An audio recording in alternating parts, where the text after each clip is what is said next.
Thank you very much. Thank you. Hey, thanks very much. A couple of announcements. Right, there's no God. That's the first one. And you'll notice there's some cameras around there. It's not been recorded. These are Americans on their holidays. You know what they're like. It's nice to record everything. You see them on the plane going, oh, there we are. Oh, look, we're on the plane now. Oh, hey, look, oh, there's our food. Look, there's us puking up. Way! They get back from the holiday after 2 weeks and go, how was your holiday? Don't know yet. Haven't watched it. Where'd you go? No idea. So you're probably wondering what's in the bag, yeah? You're not, no? You're not, no? Well, I am, because I just swiped it off a pensioner, actually, so... Very curious to know what's in there. No, actually, no, this is my bag, but there's nothing in it, but I haven't got a life. So if you're like me, you haven't got a life, just walk around with an empty bag. It's a great little ploy, like people, you see your friends. Sorry, I got to chop, I've got lots of things to do, actually. I'm very busy. I'll probably see you later on, but I have quite a busy life at the moment, me, I think. So that's a little trick there for you. So I must say I've had a lot of fun since I came to, since I came to, actually. You're quite near to the stage tonight, I appreciate it. What's your name? Patrick, yeah, I like that, that's nice. And your name here as well? Ray, because you were a bit mouthy at the very start, actually. I thought you'd be in trouble. But I'm going to get the microphone. Is the microphone okay for you tonight, Ray? It's okay, right? That's okay. You paid your money, you make your bed, okay? Metaphorically speaking, Ray, okay? I don't want you jumping up and making beds right night. Patrick, at least Patrick dressed up for the night as well, like Ray. Like, I know it's like, oh, thank you very much. Well, they say Guinness doesn't travel well, but there you go. So I've got a couple of things in the bag here, because with the recording, I know some of these haven't really dressed up very well, Ray. So I thought this might happen. So I've got a pair of trousers for you, actually, Ray, here. Because I knew you mightn't dress up too good, so there you go. That's for you, Ray. You put them on. So if we get any shots of you, you look smart. Okay, there you go. Put them on later on. And also, Ray, your hair isn't looking too good, so there's some gel there, Ray. I'll make sure the cameras don't go on you for a little bit there. So. Oh, look, I found this in the dressing room. Isn't this brilliant? Look, what's this?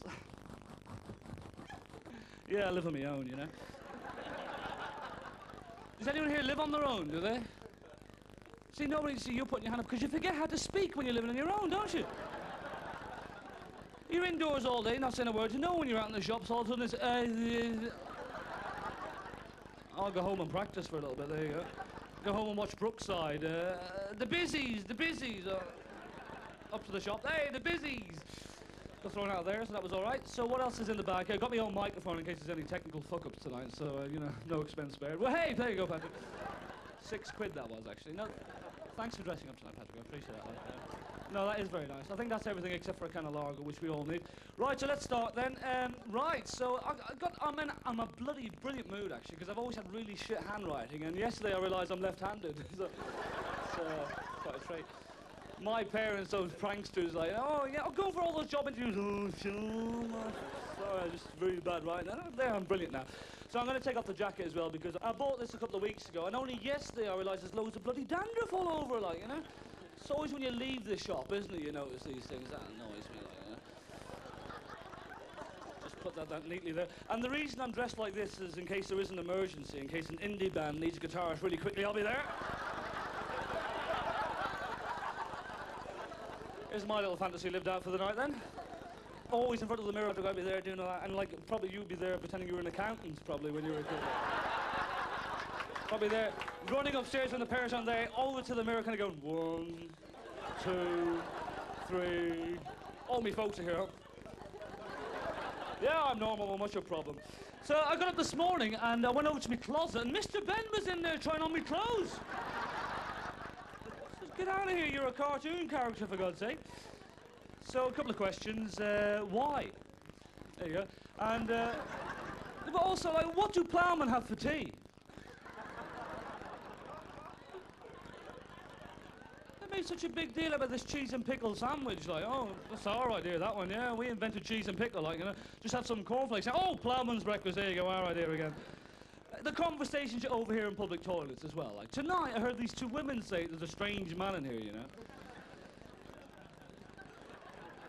But I think it's important to have a hobby, isn't it, you know? Because one of my hobbies is I like to ring up the speaking clock late at night and say, and what time do you call this?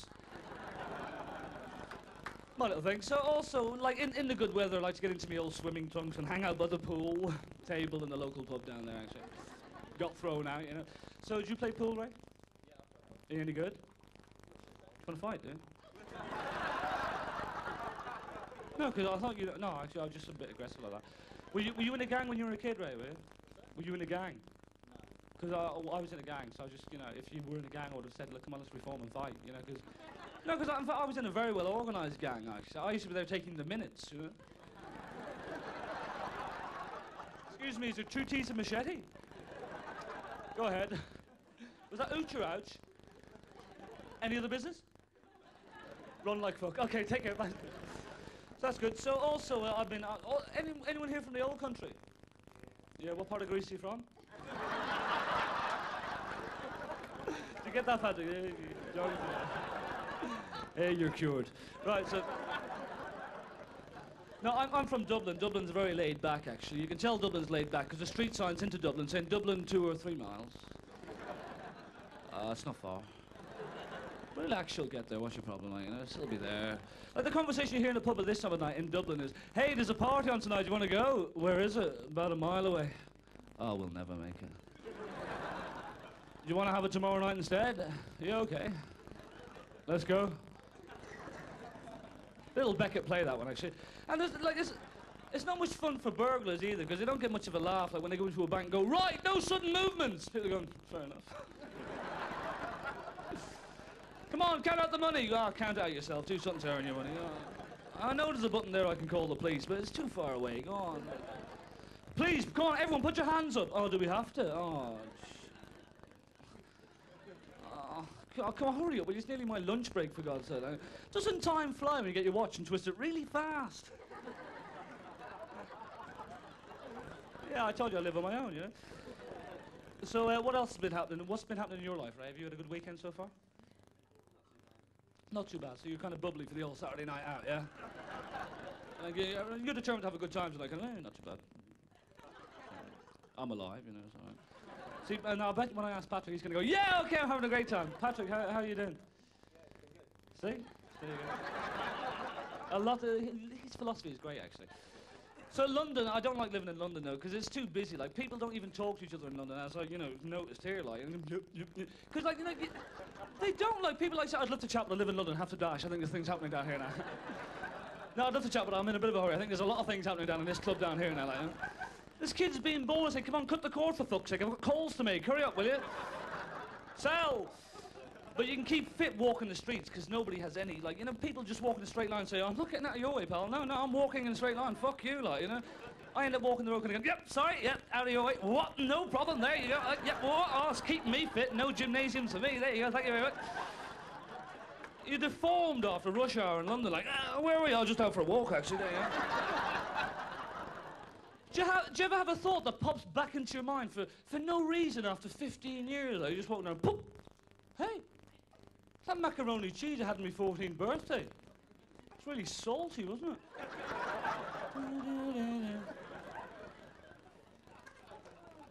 I just don't know. I hope the gig goes well tonight, because apparently there are some reviewers here. I'm not sure, but I heard 2 guys talking at the bar, and I think the reviewers, like, because one of them was saying, what's your pint like? And he said, triumphant. So... said, why, what's your one like? A tour de force. Because reviewers, they don't use English. You know? I gave up on reviewers when last year they said, well, my one-man show is a bit self-indulgent.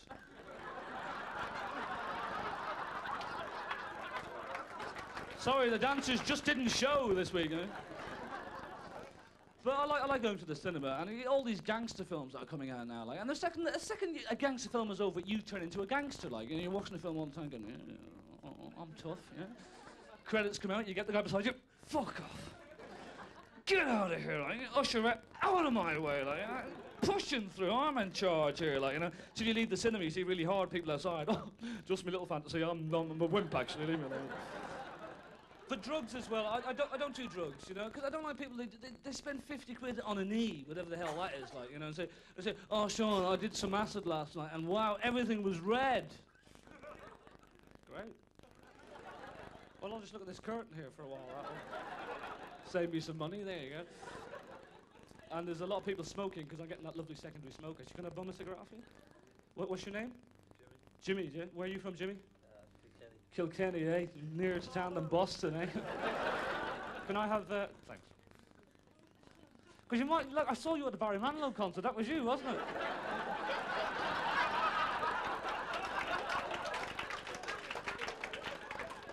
people, they're always screaming at Barry Manilow concerts. It's not because they love him, it's just because when you hold the lighter for a while, it actually expands the heat as you go, ah! And Barry's thinking, hey, I'm storming tonight. Thanks for that, Jimmy, appreciate that. And people, I don't mind people doing drugs as well, but people do, they do hash and say, well, Sean, you should do hash because it really relaxes you. No, it doesn't, because you're in the toilet going, keep sketch, will you, for fuck's sake? Someone there, Jesus, pull it out quickly. Hey, it's so relaxing.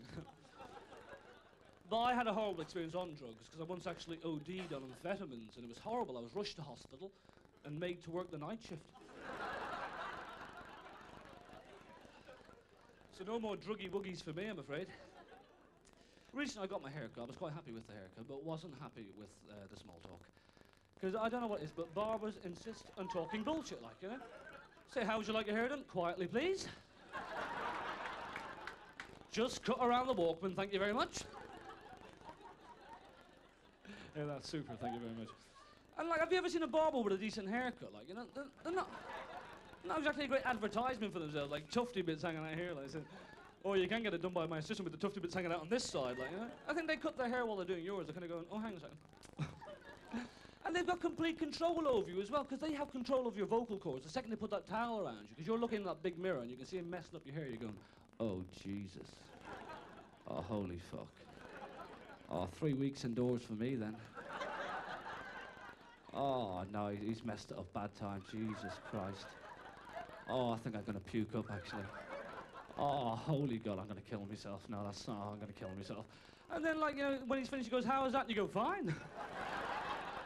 Yes, I've always wanted to look like Peter Beardsley. Thank you very much. Appreciate it. Do you do vouchers, by chance? And when you get a bad haircut, you're guaranteed to meet everybody you've ever known in the whole world on the way home, like, you know, because you're getting that sprint start off the barber. Okay, could you count us in there? I want to get home as quick as possible, like, you know. Yeah, just shoot. Go! Sean, is that you? No, Peter Beardsley in town for an exhibition game. How you doing? Of course, the big football story last year was Dalglish leaving Liverpool, and they say the reason he left was because he had a big row with Peter Beardsley. Love to have been there for that one, eh?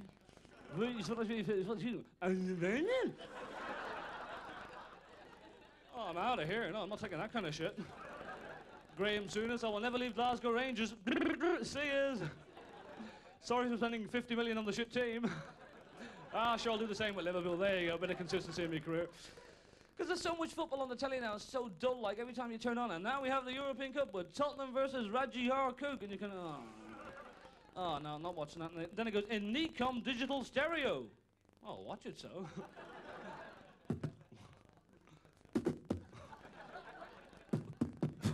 God, I hope it goes into extra time then. Wonder if the soundtrack's available. Oh, I don't know. Because I used to play football as a kid, nothing professionally. I played for Leeds, you know. And any football supporters here tonight? See, and people think that football supporters are hooligans and yobs and can't say yes properly, and you know that's bullshit. You know? Of course they can, but no, because some of them are quite intelligent, and I think it was you I was talking to earlier on, wasn't it? And we were having a completely reasonable conversation. He was there saying, "How is your wife and family?"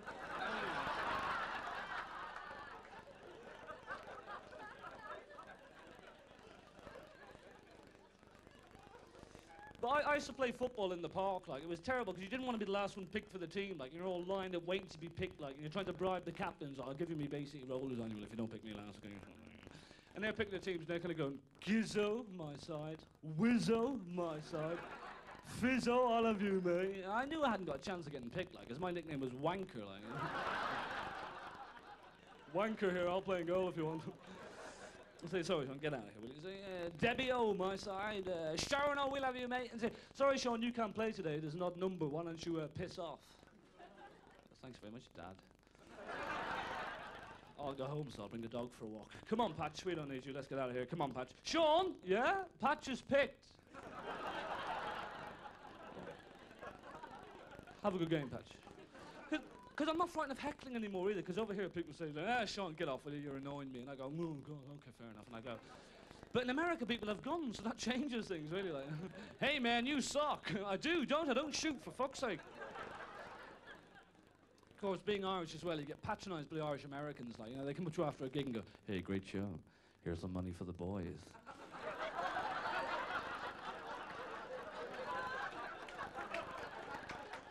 So I'm not married, actually, mate. Get out of here. No, no, the boys. So I paid for the holiday, which was nice, like, you know. But also, Tom, what is it? American people say "and shit" at the end of every sentence. For no reason. Have you noticed that? Like, people come and say, "Hey, could you tell me where there's a good restaurant?" Sure, up the road and shit. Oh, skip it. Okay, all right. Because recently I saw 3 guys mugging an old woman, like, and I went over and went, "Hey," because I had a microphone, you know. You know, I like to be prepared for these situations, and I went up and went, "Hey," because I like to repeat myself as well. And I said, "Hey," and they were all really getting pissed. Even the old woman was getting pissed. I said, "Look, come on, hurry up, will you?" She said, "I've got a park to go to." And, you know. So I said, "Relax, will you? It's nearly over. You look, you just delayed a lot more now." And I went, "Hey," you know, again. And I said, "I too come from a social deprived background, guys, but I have found other outlets to vent my frustration with." I don't remember much after that, actually. But some good did come out of the experience, because at that moment, I realised that we all have a guardian angel. Because just as this guy was about to hit me over the head with a hammer, I heard a little voice inside my head saying, "You're on your own, mate." Catholic, get him the guilt will anyway, there you go. So. And they were there, and the guys were pushing me, and I'm pushing the old woman out of the way, and she fell over, and I picked her up, like, and said, "You're all right with me." And I've never hit an old lady before, and I knew I could do her in a fight, actually, so I just, you know, hit her a little bit. Give us that hammer, bang, bang. And she was laughing away, going, "Oh, you young people." And then the guys started picking on me, like, and they're pushing me, and I'm going, "Look, guys, I don't blame you, I blame your parents." That really upsets them, actually. You should never say that. I said, "What, are you talking about my mother, eh?" Well, both of them, actually. And they pushed me, and they go, "Look, I don't blame you, I blame your parents." And they pushed me and said, "Look, I blame your parents." And they hit me, and they go, "I don't care, I blame your parents." And I do, I blame the parents. Because they were there behind him saying, "Go on, give the hairy git one for me as well." I'll have him. Because when you're a kid as well, you can't wait to see something dirty on the television. You could always see it in a cop show. The Sweeney was great, actually, because it was for no reason at all. You'd always see a woman's pair. You'd see a pair of tits for no reason, like, you know. Nothing to do with the story. Jack Regan would say, "Right, we're going to the Crook's house," and he'd kick down the Crook's house, and you see a woman there in topless, like, he'd say, "Get your clothes on, you're nicked." And the woman would go, "What?"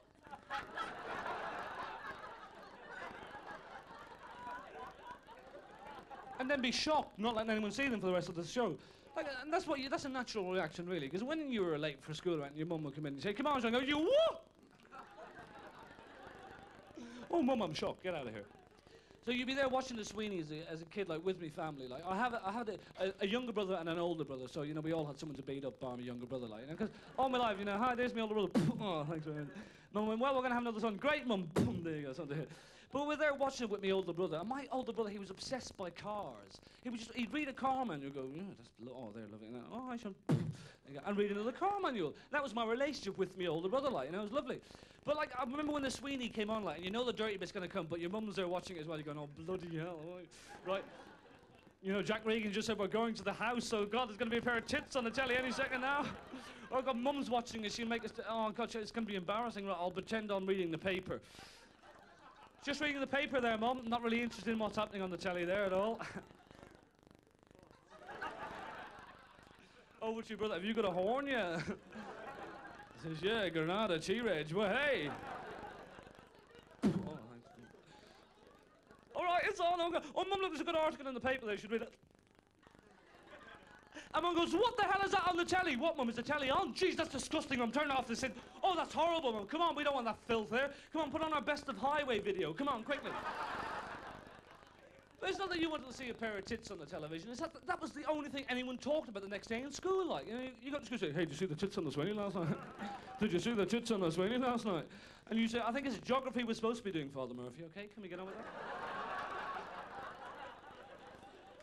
Thank you very much. Because, like, the very few films get made over here. Like, you know, when they make a film in England, you know it's made in England because the start of it is always says The Great. That's all right, like The Great Escape or The Great Train Robbery, because you know all the films are going to be great, like, you know. And the Great Escape, oh, terrific film, yeah. Oh, very, very believable, I found. Yeah, and I don't think my Christmas would be complete now without The Great Escape, really, like, you know. It is more important than the turkey, I think, like, you know. 'Cause, like, there's 5,000 prisoners in a prisoner of war camp, and they go, "Okay, chaps, now we're going to escape. Now we need someone to dig the tunnel. Now we only have a choice of 5,000. Who should we pick?" "Oh, that's a tough one, sir." "Oh, I know, Charles Bronson. He's claustrophobic. I'd pick him." Brilliant, Tommy. Some more stars there for you, my friend. There you go. "Charlie, now listen, I know you... Get in there! Face your fear." Okay, now once Charlie gets a tunnel dug, he's in there going, and oh yeah, get that muck out of your legs there. We're fooling the Germans here, no problem. Yeah, they think we're doing a bit of that break dancing. Yeah, there you go. I don't know, just dancing away there. We're really happy. Yeah, keep up the morale. You know, there you go. Says, okay, now come here now. Now the 5,000s, come here. Charlie, you stay there, right? Now, once we have the tunnel dug, we need someone to forge the passports. Tricky job now. And we only have a choice of 4,999. Who should we pick? Another toughie there. Oh, I know. Yeah, Donald Pleasance. He's blind, of course. Why didn't I think of it before? Donald, come on in here, mate. No, don't, over here, Donald. Yeah, Mickey Mouse, they are brilliant. Yeah. Don't bother doing one for yourself, Donald, because you're going to get killed, okay? Take care of that. And Steve McQueen, like, you know, spends 5 years in a little box because he chews gum. You know, so the German says, hey, you're chewing gum, McQueen. In there you get, like, you know. And he comes out after 5 years and goes, what? And says, you all right? Yeah, no problem. Had a baseball. Gosh, yeah, 5 years would have flown by there with the baseball in the little box, like, you know, all different angles up in the air and missing it and pretending you're doing home runs and all that. God, I wish I was you, Steve. You're so brilliant, really, like, you know. 'Cause you get these American directors that come over and go, hey, we're in Ireland, we're going to shoot a movie. Hey, IRA! No, excuse me, we have culture over here, actually. I don't know if you know, but we win the Eurovision Song Contest quite a lot. Tom, do you know what the Eurovision Song Contest is? Well, Eurovision Song Contest, there you go. Well, no, actually, it's a bit tricky. It's a bit tricky, actually, because it's every country, like the Eurovision Song Contest is every country in Europe plus Israel. Because I think America wanted to be in it, and they couldn't quite get into the old competition, so I think Israel writes the lyrics for America, like, kind of, push, push, push, push, so I think it's like that. Because it is all fixed as well, like, you know, because like the Eurovision Song Contest, it's one of those programs that everybody hates, but everybody watches, like, you know. I remember when Johnny Logan won it, I was about 15, and when you're 15, you try to get stoned or pissed without your parents knowing, like, and you come home and Mum goes, are you going, I'm off to bed, and you say, the Eurovision Song Contest is on, and you say, great. So come on, like, we all have our own little sheets of paper here at home, we're all going to play the game at home ourselves. Oh, just put me down for Sweden, okay, there you go. Come on, Sean, don't spoil it for the rest of the family. Come on. Oh, bloody hell, see you there, kind of going around Turkey. Pretty catchy. Are you getting into it, kind of going, hey, stop cheating, I won it last year. And come on, stop, give your own, okay? But it's all fixed as well, like, because Ireland always gives England 1 vote less than you give us, no matter what your song is, like, you know? We never even listen to the English entry, like, you know? England goes, Ireland, pretty catchy, give Johnny 8, and we're going, right, give him 7, don't even listen to the song. So they're there and Ireland kind of going, England, 7.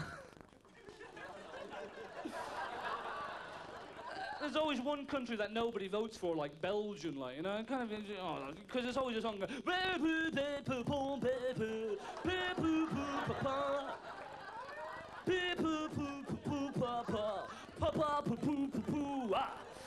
he knows that he's singing it, like, you know. I think when it's translated, it means, I'm getting no votes off anyone. I'm gonna make a fool of myself. Even in Belgium, going, oh, is this the best we can do?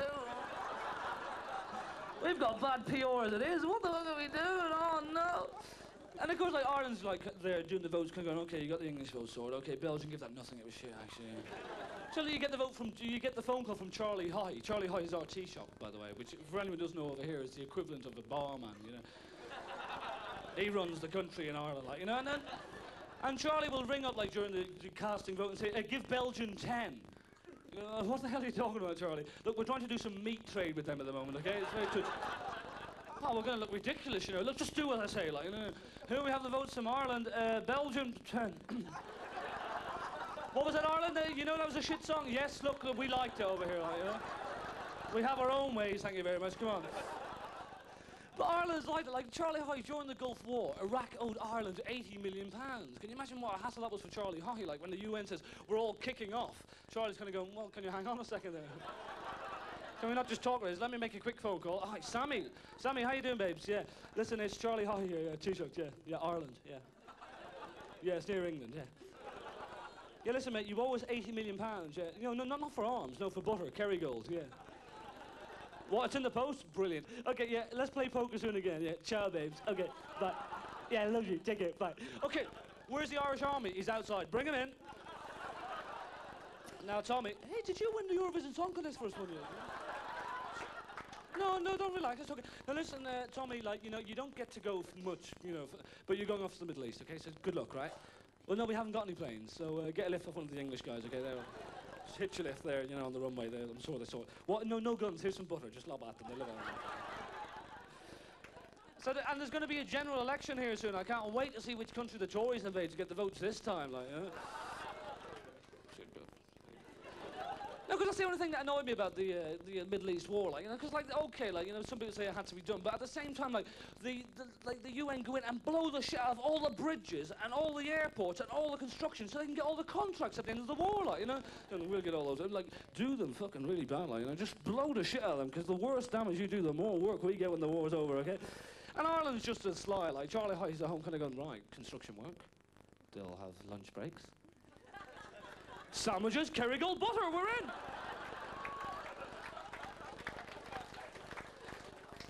But at least, like, you know, Ireland has culture. Like, what is English culture? It's Morris dancing and Bullseye, as far as I can make out. Because, no, Bullseye is a great programme, actually. It is. Because, no, most game shows, they have stupid people on, like, you know? But, like, Bullseye, they have poor people on. It's the only game show that has poor people on. I think this is great, because they could do with the prizes, like, you know? And you know they're poor. This is not designed for poor people. They come out with their best V-necks on, like, you know? They do their hair really neat for the day and kind of go, we're going to have a smashing day, Jim, okay? And Jim Bowen dresses down like this. Look at me, there you go. Look, I'm dressed down, I'm making millions, but look at me, I dress like an asshole, there you go. But like, and then, like, Jim says, now tell us your funny story from your life. And they go, well, we went shopping once. Well, thanks very much, have a smashing day, okay? Now, the Nesbits over here, I believe you saw a fire start once. Yeah, we did, Jim, yeah. And then the fire brigade came and put it out. Yeah, we'll have a smashing day, thank you very much. And then they go for the big prize, say, no, you're going to go for the gamble. They go, of course we are, Jim, we're greedy now. Come on, look, we want more V-neck jumpers. Come on, let's go. It's okay, now what you have to do is you have to get 101 or more with, you know, 6 darts, and there's nothing to be frightened about. 6, 9, 6, 6, 6, 6, 6, 6. It's on your head. 6, 6, 6. 6, okay? 4. You just went out before it was finished. Took 4 on my mouth. No, it's 6 darts. 6 darts, 101 or more. And they say you've got nothing to be frightened about except for this big drum we're going to be playing as you take your shot. You really put me off there, Jim, you know? And then the big fat fella's there going, shit player first. Oh, you've really done me confidence in now, like, you know? Because I thought it was 9 darts as well at the start, and apparently it's only 6. Oh, what the hell's happening here, like, you know? And so they're there and they take the shot, and like, you know, and I love it when they win it because they're happy and Jim's happy and you're happy, because when you see happy people, it makes you happy. And everyone's really happy and Jim's gone, yes, you've won the Star Prize, you've won Bully's Prize, yes, you've won the boat. Jim, thanks, we won the boat, great. Jim, what are we going to do with the boat, Jim? Jim, we live in a council estate, what the fuck are we going to do with the boat? We don't go yachting as much as we used to, Jim. And you got this bloody woman clad in a bikini. You're taking the piss altogether now, eh? How are we going to get the boat home, Jim? We thought we were going to win the car. We haven't got a car to get the boat home with you. No, we're not having a smashing day. We got a boat now. There's 50 council estates with boats hanging outside them now for no reason. Kids playing on them, writing graffiti, like, you know? People go by saying, oh, it's been very bitter since they were on Bullseye. I don't know what the hell happened there. And there'll be one family who will not admit defeat, like, you know, Saturday mornings, like, you know, come on, kids, out of bed, we're going shopping, push the boat! I know we're on Bullseye, But when you're 14, you catch a reflection one day by a shop, you're going by and going, who's that asshole? Oh, shit, that's me, isn't it? Oh, God, I've got a check shirt on and corduroy trousers. I have an ABBA album under my arm. And I'm on the way to the stamp collecting club. I haven't got a life. I hope Miss World's on tonight, then there you go. Because you get confused, like 14-year-olds don't speak. I think 14-year-olds should be enlisted to become spies for their country. Because you get in, like, you can never get anywhere. You can imagine the Nazis there trying to get information out of a 14-year-old, you know? Right, where were you? Out. Who are you with? You wouldn't know them. What were you doing? Nothing. We can't crack 'em. Because when you're 14, you're just depressed, but you don't want to talk about it, like, you know?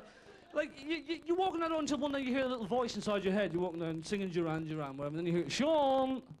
Oh, no, I'm schizophrenic shit. I was just reading, I just saw a telly program about that yesterday. I knew I had all the symptoms, like, you know, bloody hell. I knew that, I said I shouldn't watch this program because I know I'm going to think I'm schizophrenic the next day. Sean, shut up, will you? Look, I don't want to have a row with me, you know, little voice, but come on, what the hell's going on here? Look, this is just part of growing up, Sean. I'm the left-hand side of your brain. Oh, what are you talking about? This is weird, this is, go on. No, go on. No, I'm the left-hand side of your brain, Sean. You haven't used me before. I'm your creative side, like, you know. What I'll be doing is, you know the things you do, and you're not sure why you're doing them, and you know you shouldn't be doing them, but you still do them. That'll be me from now on, okay?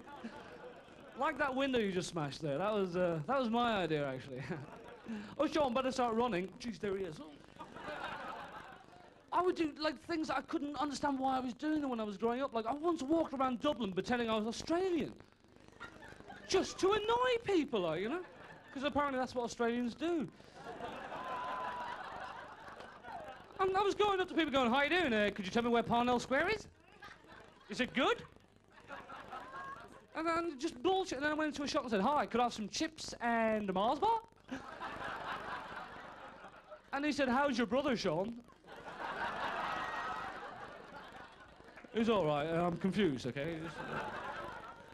I once wrote to Kevin Rowland from Dexy's Midnight Runners, you know? You know, you get that desperate, like, I'm 14 writing to Kevin Rowland, a little poem, and at the end, I said, if you ever fancy a cup of tea, come round for a cup of tea, Kevin, like, and I gave my full address, and I expected him to come round, like, you know? And next day I come in from school and go, Mum, you didn't, Kevin Rowland didn't come round, did you? Oh, kind of ugly fellow, half a beard, can't really speak properly. Yeah, no, he wasn't. Well, if he comes in, I'll be upstairs, okay, take care. Because, like, you're walking down the road confused as a 14, you see a lamppost and you go, oh, I'll touch that now. No problem. Well, I won't touch it.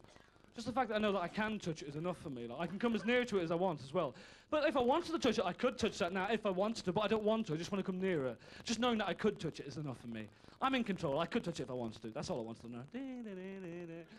4 miles down the road. Oh, Jesus Christ, I have to touch the bloody lamppost. And then you hear that little voice in your head one morning saying, Sean, you hate your parents now, okay? Is anyone here a parent? Yeah, what age are your kids? Kid? 12. Well, you're all right. You know, just when they get to 12, you start worrying like that. Because when you're 14, you hate your parents for no reason. Like, you get up in the morning, Mum goes, there's your breakfast. Fuck off, Mum. I hate you. I wish you didn't bring me into this world. I despise you. There's your lunch, son. I don't know what's wrong with him. He's probably confused or something. There you go. Better not be cheese, bitch. And off to school you go. And of course, you're a different person in school, like, you know. Because the second you get to school, it's, you know, you're hyper until you're going, hey, what did you see that on the telly? Football. Well, I was being electrocuted at the time, like, you know. Oh, those childhood pranks, eh? Hey, what happened to Tommy, the guy we set fire to? Well, he died, actually. Oh, it was a laugh, wasn't it? No, I don't think so, actually. You ruined his whole life, thank you very much. Because kids are very cruel as well. You don't, like, when you're a kid, you don't give a toss about other kids, like. Now, there was a kid in our class, you don't care about their feelings. There was a kid in our class, he was quite fat, like, you know. And he'd walk into the class every morning, and all the other kids would run over and stab him. Yeah? It's horrible, isn't it? So you're in school all day, kind of, until 4 o'clock. See, yeah, well, take care, shut the door, you're home. How's school today, son? Fuck off, Mum. I hate you. I'm going upstairs now to masturbate. Don't come into my room.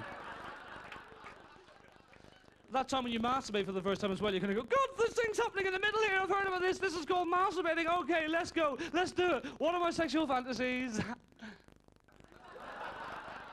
Oh, I haven't got any yet, have I? Oh, mind you, I saw Mrs. Mooney once, our next-door neighbour, topless, from the back. No, nothing happening. There you go. Oh, one of my mums, she has a dirty book somewhere, like, you know.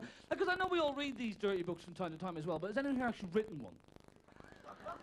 Well, it's not exactly the hardest thing in the world to do, is it? Like, it needs great discipline. You have to get up quite early in the morning, over to the typewriter, go, right, where was I with my dirty novel? Okay, right, her arousing bosoms. Jeez, I have to wank off now, flipping, eh? Right, bit behind schedule with the book. Okay, where was I? Right, here he goes. He's throbbing member. Bloody hell, I'm off again. Jesus Christ. So next time Jilly Cooper comes on the telly and says it took 4 years to write the book, it isn't because she's clever, okay?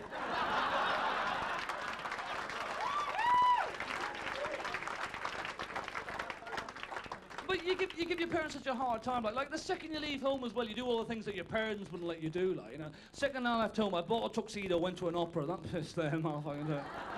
Rang them during the interval. Whoa, they're fuck off. Because I was a rebel as well. I used to rebel against my parents. What I used to do is whenever they went to the shops, I used to run upstairs and turn on the immersion heater for an hour.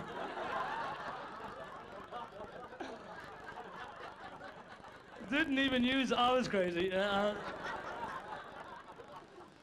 And when you get older, you get consumed by guilt, and you say, I'm going to go home and visit my parents this Christmas, and I don't care what happens, I'm going to communicate with them, I'm going to be so good to them, everything's going to be great this time round. And you get home and go, Mum, great to see you. Mum, just going to see me mates for a couple of weeks. Well, I'll just collect my bag, Mum, great seeing you again. I'll see you next year. Oh, it's great. But television on a Sunday, like, was very important, because it was always a great movie. And also The Waltons was on, and The Waltons was very important in our life. Like, you know? The five of us in our family would sit there watching The Waltons, trying our best not to cry. Because if you started crying during The Waltons, everyone else in the family would take the piss out of you, like, you know? See, there you go, I don't care how sad it gets this week, I'm not going to cry, I don't care how sad, I'm not going to cry. God, the music's so sad. Oh, see what's on the other side. Oh, Little House on the Prairie, oh, God. So you're sitting there going, I don't care how sad it gets, I'm not going to cry, I'm not going to cry, not going to cry. And after 10 minutes, there's a big lump in your throat, like, and your throat's really dry, and you're going, oh, God, I'm going to start crying any second, like, you know. If anyone asks any questions, it's a dead giveaway, like, you know. And I'm going to go, did you enjoy your lunch? You go... and you're looking around the rest of the family, and everyone else is about to cry, they're going... You go, oh, no, I'm going to start crying first. I go, no, I'm going to start crying first, and the whole family's going to take the piss out of me. Oh, my life's so horrible. Oh, why is it just me? Am I too sensitive, or am my family too insensitive? Well, I want us to be able to all cry together and share, and oh, God, no, my life is hell. I wish I was dead. I'm going to start crying any second. And out of the corner of my eye, I could see my little brother started crying first, and I went, wanker. What a complete wanker. Imagine getting taken in with that sentimental American crap. It's not real, you know. It's just the actors. Oh, give us that bread knife. What a wanker.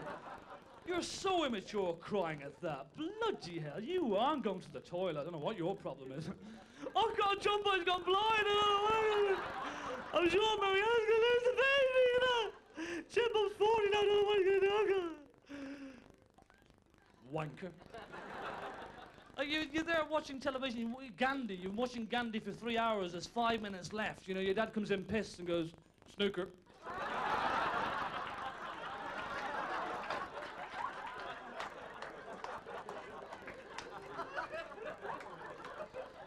The great thing about when Dad was pissed is you get pocket money out of him, like, you know? 4 grand, no problem, like, can I have my pocket money, Dad? Can I have my pocket money? Can I have my pocket money? Dad, how many kids have I got? Come on, you want all the funny bits. Let's go. He gets up in the morning and goes, where's all my money? I don't know, Dad, I'm 12 years of age. So when I try and work out my new personal computer, which I bought today. Oh, Dad, can I have my pocket money? You always lie when you're hitching as well, because whenever you go hitching, like, you get your lift, and you can never understand a word the guy's saying, like, you know? You get into the car and you go, thanks very much for lifting me, and they go, what? And you can say what 3 times before it becomes very embarrassing. And then you have to go through every non-committal expression you've ever learnt in your whole life, like, you know? He's going, sometimes. Well, kind of. Yeah.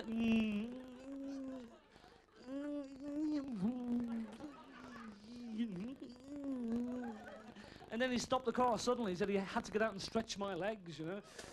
Well, you meet a nice kind of person, traveling, don't you? But no, because also, like, you can't, like, people never admit to being drunk either. Like, I know when I'm drunk, because I start conversations with complete strangers by saying, and another thing.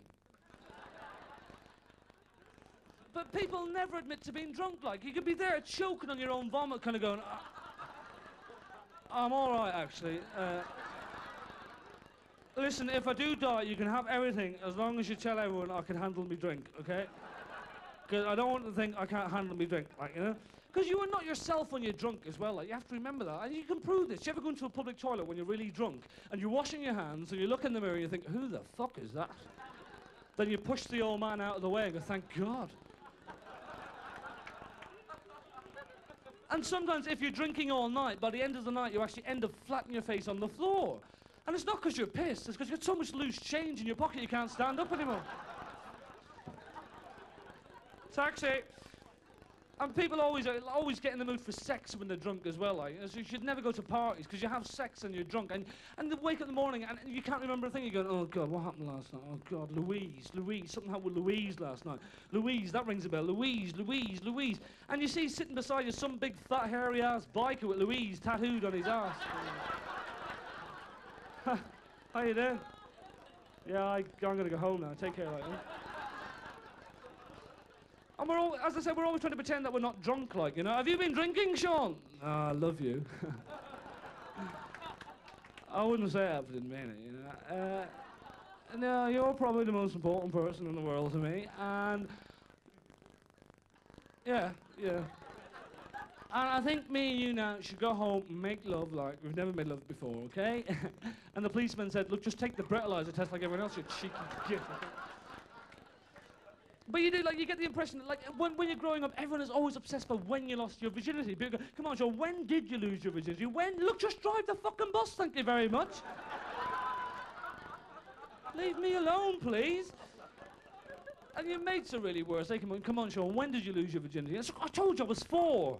So when did you lose yours? Say, I haven't yet. Say, you haven't? Well, I haven't either, you fool. I was just pretending I thought you had, so I was going to pretend I had. Of course I haven't, so let's just stop this. He goes, I have really. Ha ha ha.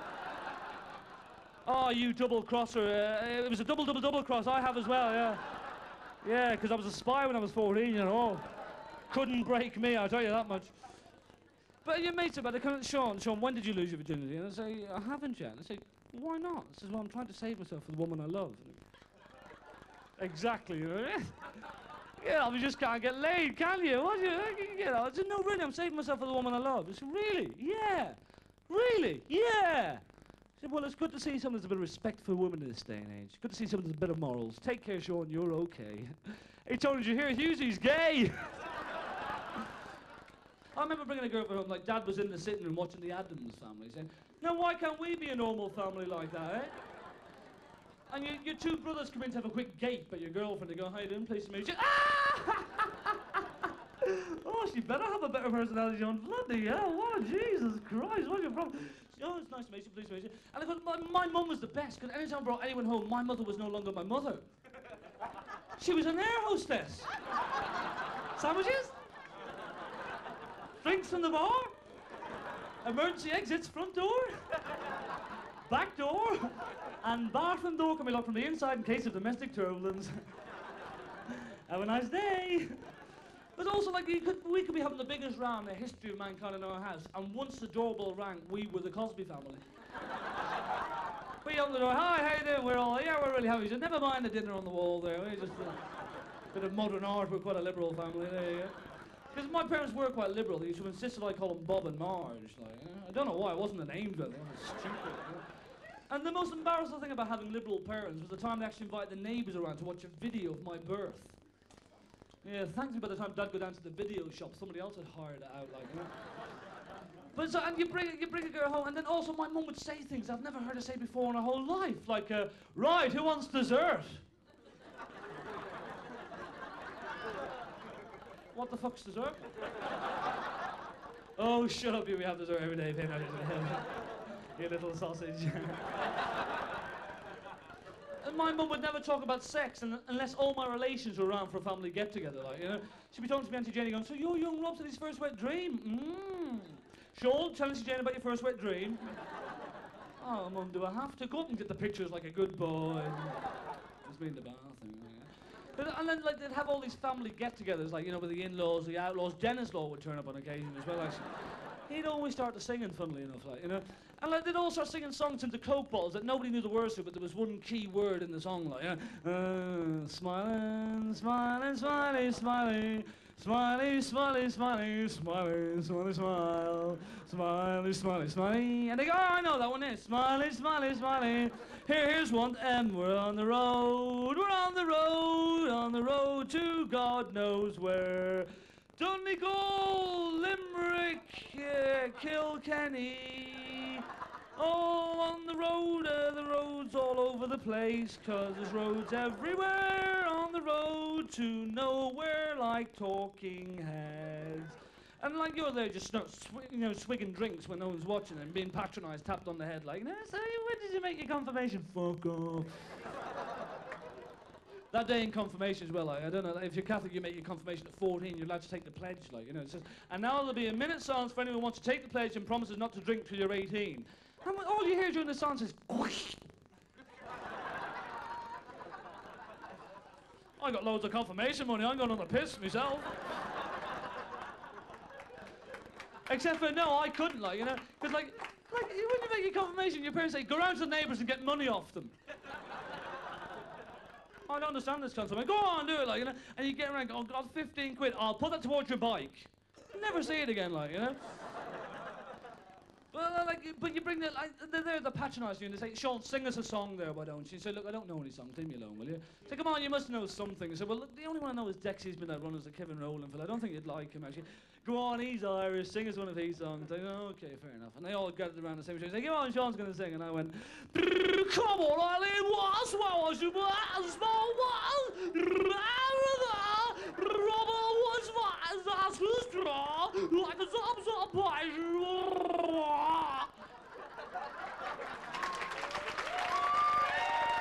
Thank you very much, you've been great. I'll see you again. Take care, God bless.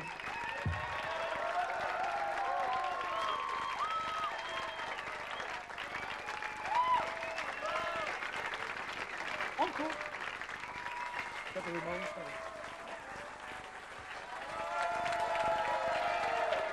Thank you. Thank you very much.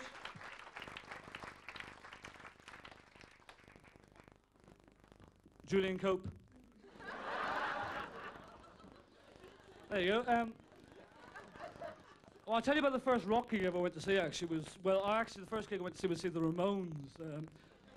Well, no, actually, it was Kenny Rogers, but I'm embarrassed by that. No, I went to see the Ramones because I was a weekend punk. Any weekend punks here? Patrick, you don't lie now. But no, I was a weekend punk. In fact, I was bank holiday as well because I was quite serious about being a punk, like, you know. And like, when you're a weekend punk, you'll do anything for the punk movement, anything at all, except for buy any records or ever go to see any bands live, like, you know. But you will go and buy a badge every week down in the market, like, you know, the Dandelion market, go down and say, oh, the Exploited, give me one of them, yeah, put that on. Oh, too many badges on the left, oh, no.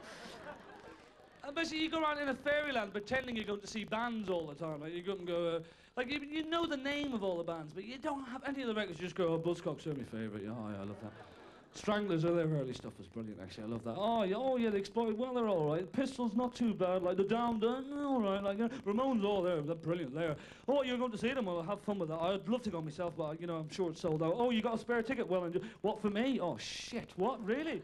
You mean I have to go along? Oh, brilliant, great, can't wait. And I had to go to see the Ramones. But first of all, I had to go to my mate's house to find out what the Ramones sounded like, you know. Tommy plays one of those Ramones records and he goes, baby, I love only you. Mate, your record's stuck there. No, Sean, listen. Oh, great, should be a great gig then, eh, yeah. He says, no, listen to the live album, this is brilliant. And he puts on the live album. If you ever heard the Ramones live, they sound like this. 1, 2, 3, 4, Sheena is a punk rocker. 1, 2, 3, 4, I just want to strip some glue. 1, 2, 3, 4, we're a happy family, we're a happy family. 1, 2, 3, 4, I think the kind of music you like to come home of a night and make love to, really, don't you? Honey, you're just going to relax in bed there, I'm just going to put on a record. 1, 2, 3, 4, hey, really in the mood now, great, see you again, bye. So I had to go to see the Ramones, like, so I got on my plastic jacket, like, with all the badges, and spiked up my hair, like, you know, and went out the door. And Mum says, look, I have to have one. Yeah, fuck off, Mum. Got on the bus, like, you know, straight on the bus and say fairs. And he says, when did you lose your virginity, son? I'm not showing to them a punk, okay? Get that right. Oh, shit, I'm not very good at this punk stuff. Yeah, have you got a tissue there, busman? Thank you very much. I went to the gig, like, you know, in an old cinema in Cabra, like, it used to be a bingo hall, but, you know, Dublin is a cultural city, so we do that kind of thing. And we're there, and we're getting off the bus, and all of a sudden this brick comes through the window, and we look down, and all these mods are there looking up, kind of going, we're going to kill you, we are. Especially the really frightened looking one. What, him? Hey, what's your star sign, eh? Well, yeah, I'll be down in a second, take care. I was all right, actually, because I had one of those jackets you could turn inside out, and I had mod badges on the other side, like, you know. But there was only 3 mod bands, like, you know, like The Jam, who were kind of punks anyway, The Who weren't existing anymore, and Secret Affair, like, you know. So I had me 3 badges, like, you know, and I'd put my hair down like Paul Weller, like, you know, and go off the bus backwards and go, hey, I really gave those punks a hard time in there, lads. Yeah, oh, yeah. Oh, those Merton Parkers, eh? Brilliant, they're my favourite. Well, I like, what's it, Long Tall Shorty. But you've never heard of them? Oh, they're a great mod band. You're not really, you're probably a weekend mod, aren't you? Yeah. Oh, I'm the fully fledged thing, yeah. I dress like this all the time, actually, yeah. Okay, take care, yeah. I'm actually going in to kick out shit, like, you know, because I'm not frightened of the punks. I'm going to go into the gig itself and beat the shit out of them. Okay, take care, you went outside for the fight. Okay, back in there, hair back up, jacket around, going in, going, bloody hell, brilliant, we're in the 3rd row, flipping heck. And that's all right, I'm excited, but I've been to a gig before, so I know exactly what to do. I've been to a Kenny Rogers gig, so put one leg up like this and tap. Why is everyone else just gobbing? What's the problem? And we're all waiting for the band to come on, so everyone's practicing their gob, and they're kind of going, all you can hear is...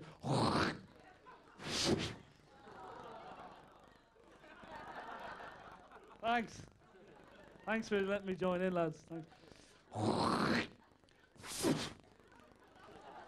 There's other people here as well. They're feeling left out at the moment, if you want to get them for a bit. That was particularly green, that one, yeah, that was really good. You're vegetarian, eh? Great, well done. Appreciate it. Oh, you bastard. Yeah. Stop it, will you? Come on. Look, the band are coming on. Like, come on, relax. Everyone fall around. The band are just about to come on. And like, I'm following me on, but everyone else is throwing their chairs and everything up. I'm going, bloody hell, this is like science school. This is flipping heck. I thought there was a fire, like, because everyone was jumping over me, kicking me. And I'm like, what's going on here? Like, you know, Kenny wouldn't like this at all, like, you know. And you get dragged to the front, and I'm dragged to the front of the gig all night, press against the amplifier for the whole gig. Go, oh. I'm glad you spotted me there. I thought you'd miss me for a little bit. The whole gig like this, and all I could hear for the whole gig was, ooh. Well, great to do the concept album tonight. Yeah, I love this kind of stuff.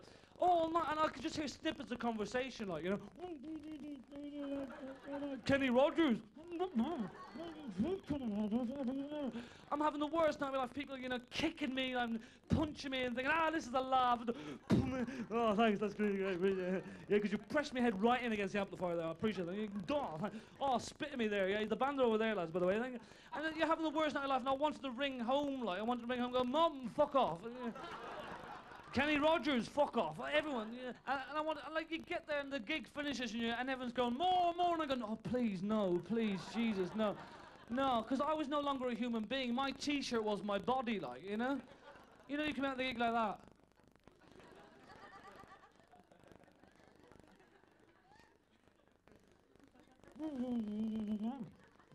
And you get outside like this, and all these fights start happening between the mods and the punk, and all these people get knifed this night. Like, 4 people are stabbed to death, like, you know, and it's horrible, and we're all scared, and you can't trust public transport. They're going by empty, kind of going, I was young once as well.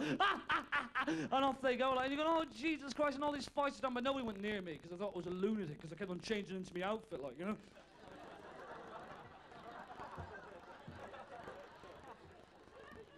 Lucky. And you get home eventually, and you know one of those days when you get home and you see your street, for the first time ever. You get to your street and you go,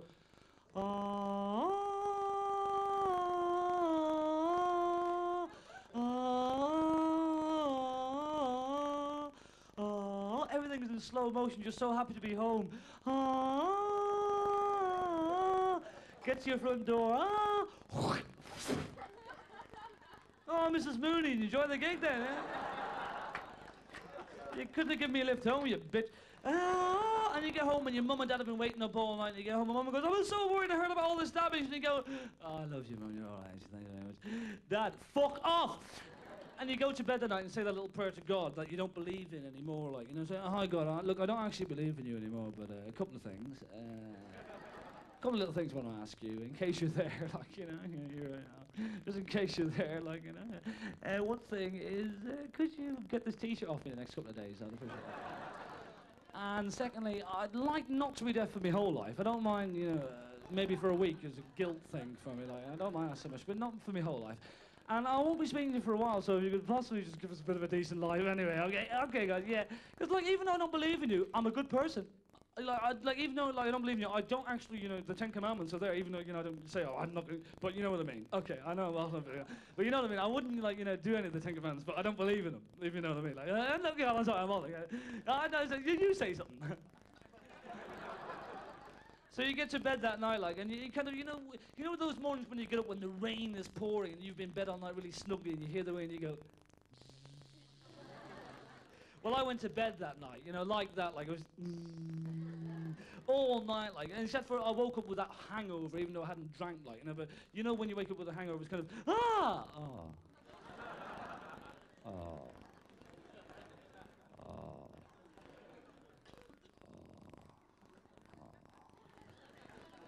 no food. Nobody talk to me at work, please. Lunchtime. Hi there, yeah. So I got up that morning, got me jacket, said, Mum, get the gob off that for me, off to school I went, like, put my hair down normally, like, you know. Then this guy came running into our kitchen with glasses on, with a big cheesy grin, and I thought, axe murderer. It was just a smile, was a giveaway, like, you know. Because it was false, like, you know. But so I got to school that day, you know, back to normal, and people said, what'd you do last night, Sean? And I, of course, I was, oh, I went to see the Ramones last night, forced up, fucking brilliant. And Father Murphy said, you mean you missed the tits on the Sweeney then? Thank you very much, you've been great. I'll see you again. Take care, God bless you. Thank you.